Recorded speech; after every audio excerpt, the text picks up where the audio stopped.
She said, "I'm not cooking, cleaning, or contributing until you appreciate me more." I said, "I appreciate the clarity."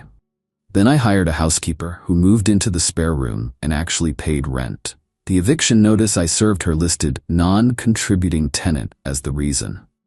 Original post I 38 male, have been with Natalie 35 for 4 years. We moved in together 2 years ago into my house, and yes, it's my house, inherited from my grandmother, fully paid off, solely in my name. This detail matters.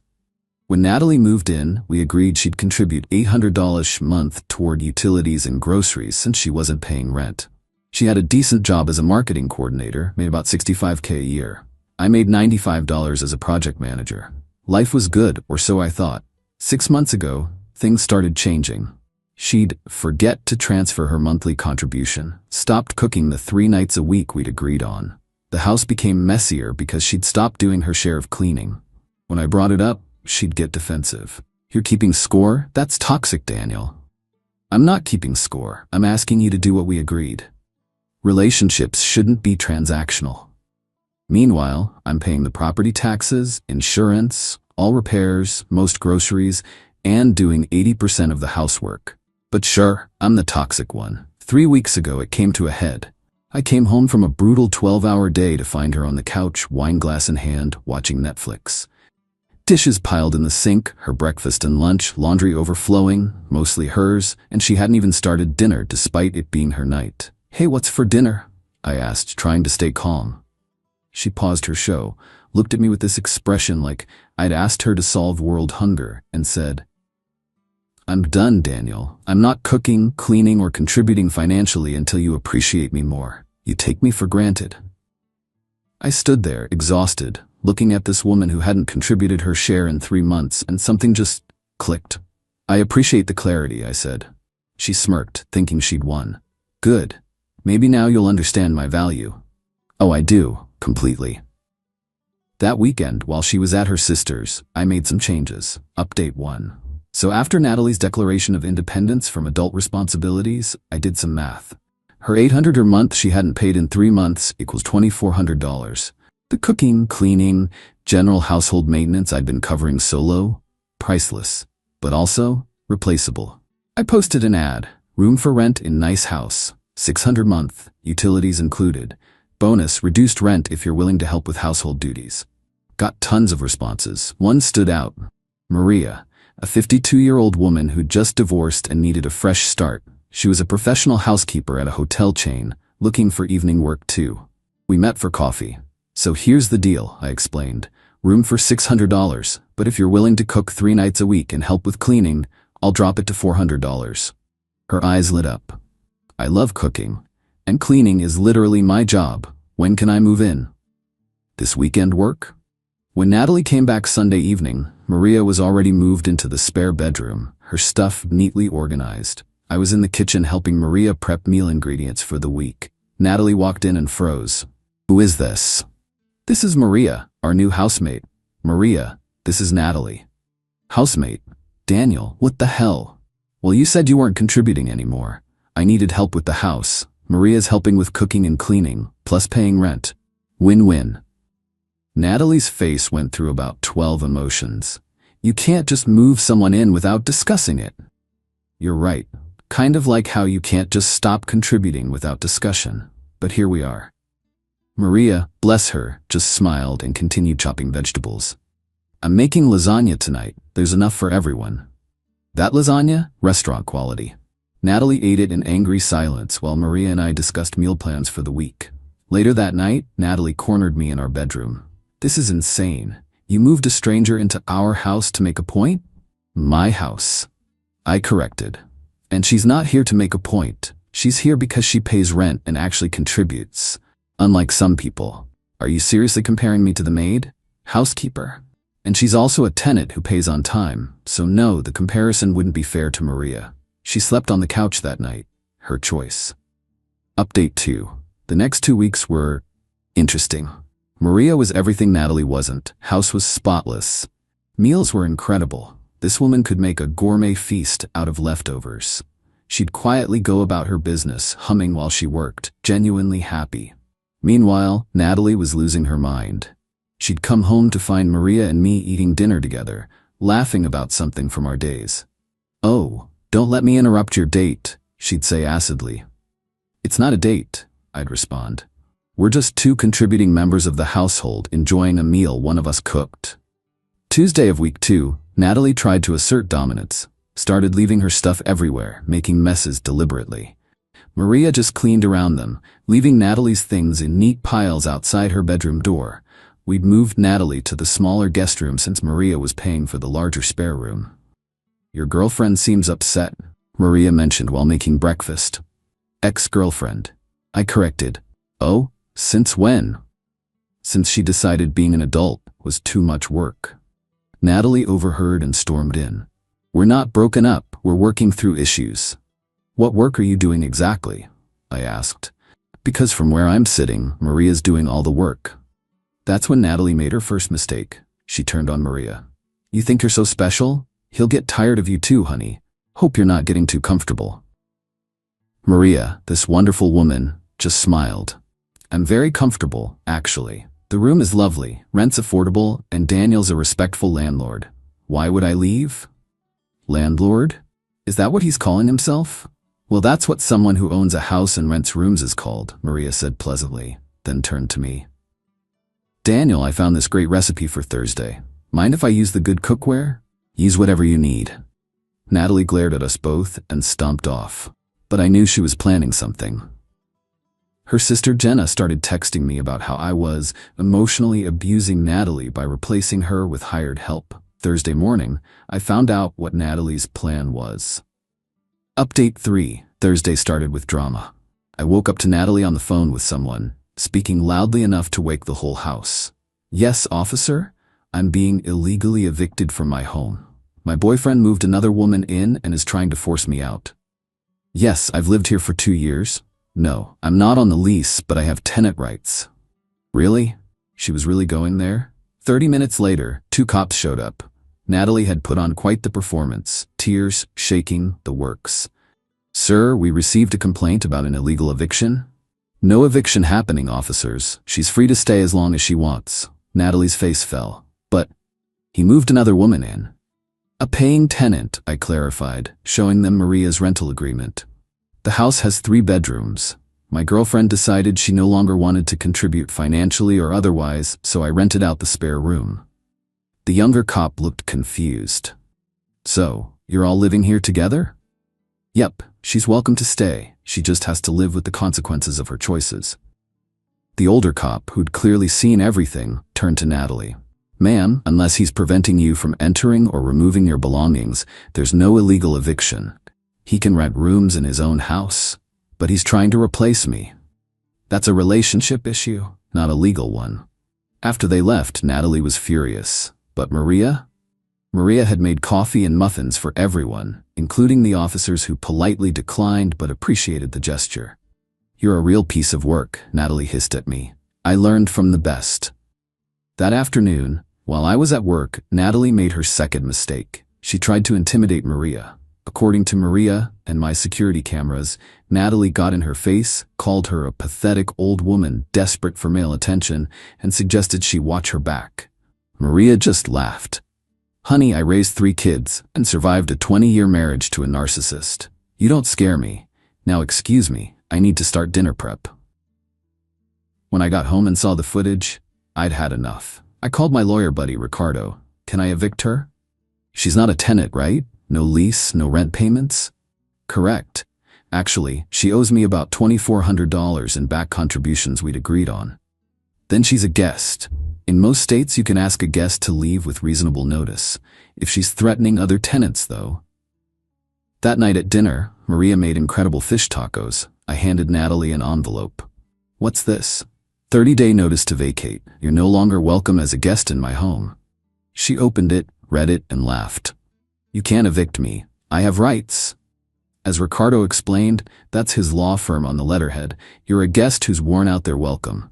You have 30 days. I'll fight this. With what money? The money you haven't been contributing for 3 months? Update 4. The eviction notice lit a fire under Natalie's entitlement. She went from 0 to nuclear in 24 hours.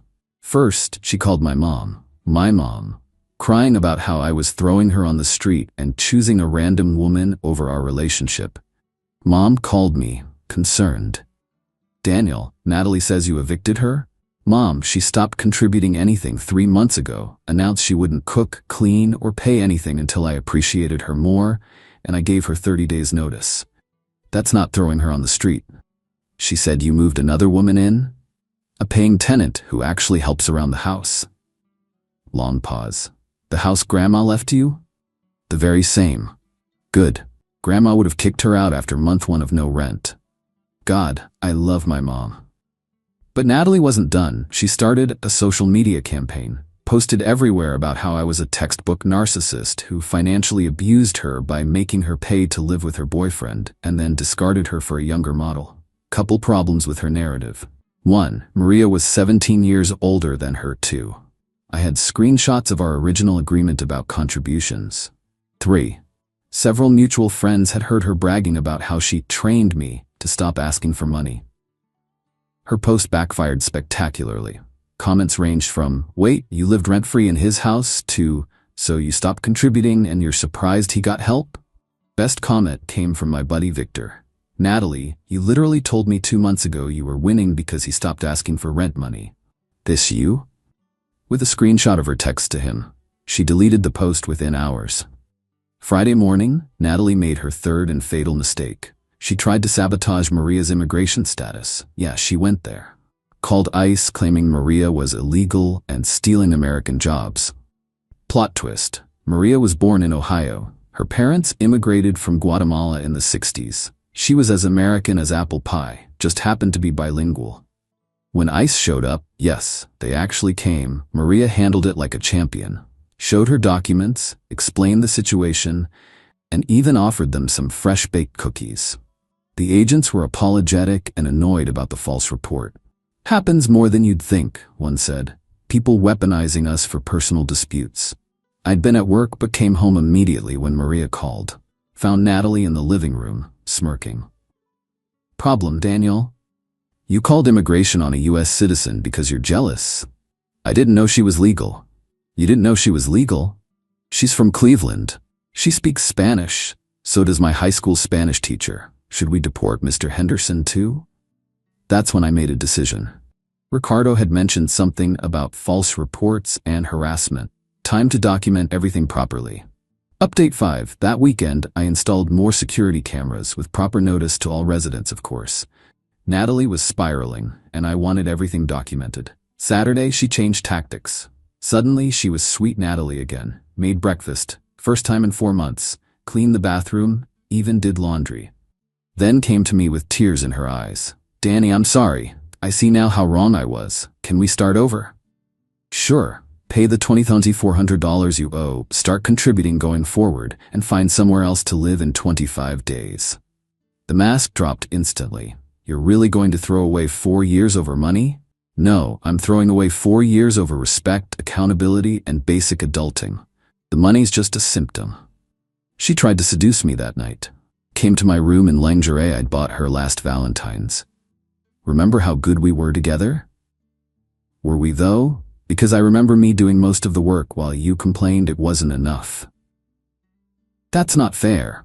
Your contribution spreadsheet would disagree." "Oh wait, you don't have one because you contributed nothing." She left, slamming the door. Maria texted from her room. "You okay?" Heard doors slamming. "All good, sorry if we woke you." "No worries, made extra breakfast burritos for tomorrow. They're in the fridge." See the difference? Sunday brought Natalie's sister Jenna and their mom, Patricia. They showed up uninvited for an intervention. "Daniel," Patricia started, "you're destroying my daughter over petty household chores." Maria, who was in the kitchen, spoke up. "Would you like some coffee? I just made a fresh pot." Patricia ignored her. "This is what I'm talking about. You've hired help to replace my daughter? I've rented a room to someone who pays rent and happens to be helpful, unlike your daughter who pays nothing and creates more work." Jenna jumped in. "Natalie's going through a hard time. She deserves support." "What hard time? She has a job, no kids, no sick relatives, no major responsibilities except being a basic functioning adult." "She's depressed," Jenna announced. "About what?" I asked. having to contribute to the household she lives in? Natalie started crying. You see, he doesn't even care about my mental health. I cared for 3 years while you contributed. Funny how the depression only started when I asked you to pay your share. Maria quietly left the room, but not before putting out a plate of homemade coffee cake. Even while being ignored and disrespected, she was gracious. Patricia tried guilt. We welcomed you into our family, and I welcomed your daughter into my home. Rent-free for 2 years. How much would that cost anywhere else? $1,500 a month minimum? That's $36,000 of free housing I provided. You're welcome. They left after an hour of circular arguments, but I knew this wasn't over. Monday, I got a call at work from my mortgage company. Someone had called claiming to be me, trying to add Natalie to the deed. They'd failed the security questions, thankfully. That was it. I called Ricardo. She tried to fraudulently add herself to my deed. That's identity theft, right? Attempted, but yes, file a police report, now. I did. The detective was surprisingly interested, especially when I mentioned the ICE incident and the false police report about eviction. This is escalating behavior, she noted. You might want to consider a restraining order. Let me see how the next week goes first. That was my mistake. Final update. The last week of Natalie's notice period was pure insanity. Tuesday, she accidentally clogged all the toilets with too much toilet paper. Cost me $400 for an emergency plumber. Maria helped clean up without being asked. Wednesday, she called my employer claiming I was mentally unstable and dangerous. Thank God my boss knew me well. He laughed it off but documented it for HR in case she escalated. Thursday, the grand finale. I came home to find she'd sold a bunch of MI stuff on Facebook Marketplace. My gaming console, my grandmother's china, that hurt the most, and some power tools. She had the buyers coming to my house. When the first buyer showed up, I had to explain the situation. Sorry, these items were listed without my permission. They're not for sale. The guy was understanding. Oh man, messy breakup? The messiest. I called the police immediately. When they arrived, Natalie played victim again. These are communal items. We bought them together. I had receipts. For everything. All in my name, all from before she moved in. The officer looked at her. Ma'am, selling someone else's property is theft. But I live here. That doesn't make his belongings yours. They arrested her. Actually arrested her. Maria watched from the doorway, shaking her head. While Natalie was being processed, I went full nuclear myself. Got an emergency restraining order based on the escalating harassment, identity theft attempt, and now actual theft. Ricardo rushed it through with a judge he knew. Natalie's mom bailed her out that night. The next morning, she came with police escort to get her belongings. She had 2 hours to pack, supervised the entire time. As she was leaving, she turned to me. You destroyed my life, over $800 a month. No, you destroyed your own life by deciding that being an adult was optional. I just stopped enabling it. No one will ever love you like I did. Maria, who was watching from the kitchen, called out. That's probably a good thing, honey. The officer escorting Natalie had to turn away to hide his laugh. She moved back in with her parents. Sent me one last text from Jenna's phone. You'll regret this when you're old and alone. I showed it to Maria over dinner. She'd made incredible enchiladas. You know what I regret? I said. Not doing this 2 months into her refusing to contribute. You're a patient man, Maria agreed. My ex-husband pulled that once. Once. I changed the locks while he was at his mother's. We high-fived. The aftermath? Natalie pled down to misdemeanor attempted theft, got probation and community service. The restraining order was granted for 1 year. She had to pay me $1,800 in restitution for the plumber and attempted sales. Her mom still sends me angry emails monthly. They go straight to spam. Jenna tried to date shame me on social media, posting that I was living with a woman old enough to be my mother. Maria's only 14 years older, but whatever. Maria responded with a photo of the amazing Thanksgiving dinner she cooked, captioned, "Grateful for roommates who pay rent." It got 500 likes. As for me and Maria, we're the best roommate situation ever. She pays rent on time, cooks amazing food 3 nights a week, keeps the common areas spotless, and is just generally pleasant company. We watch Jeopardy together, and she's teaching me Spanish. Started dating someone new last month. Amy, a financial analyst who saw the whole Natalie drama play out on social media, and messaged me, "Your ex sounds exhausting. Coffee?"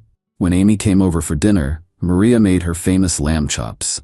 Amy brought wine and insisted on helping with dishes. "Keep this one," Maria whispered to me later. "The house is peaceful. Bills are paid, there's always good food. And nobody expects me to subsidize their entire existence while complaining I don't appreciate them enough." Natalie, according to mutual friends, is still living with her parents, still refusing to understand why her protest backfired, and telling everyone I financially abused her by checks notes, expecting her to contribute to the household she lived in. Last week, Maria renewed her lease for another year. Brought me a bottle of good whiskey and said, "Thanks for being the first man in my life who just wanted rent and respect, nothing else. Thanks for being the first woman in my life who actually delivered what they promised." We clinked glasses. "Oh, and I'm using Natalie's $1,800 restitution payment to replace my grandmother's china. Found an almost identical set on eBay. Maria's already planning to use it for Christmas dinner." Funny how someone just helping with cooking and cleaning turned out to be better company than someone who claimed to love me but couldn't be bothered to act like an adult. To everyone saying I should have just kicked her out immediately, you're right. But sometimes people need to see exactly how replaceable their irreplaceable contribution really is. Natalie thought she had me trapped because she assumed I needed her more than she needed me. She was wrong. The eviction notice listing non-contributing tenant as the reason? Framed in my office. Ricardo made me a copy as a joke. It's my daily reminder that when someone shows you who they are, believe them. And when they stop contributing, replace them with someone who will. Maria's making pulled pork for dinner tonight. Amy's coming over. Life is good. Edit. Since everyone's asking, yes, Maria has met Amy several times now. They get along great. Maria's even teaching Amy some of her recipes. Last week they ganged up on me about my spice cabinet organization. This is the kind of problem I'm happy to have.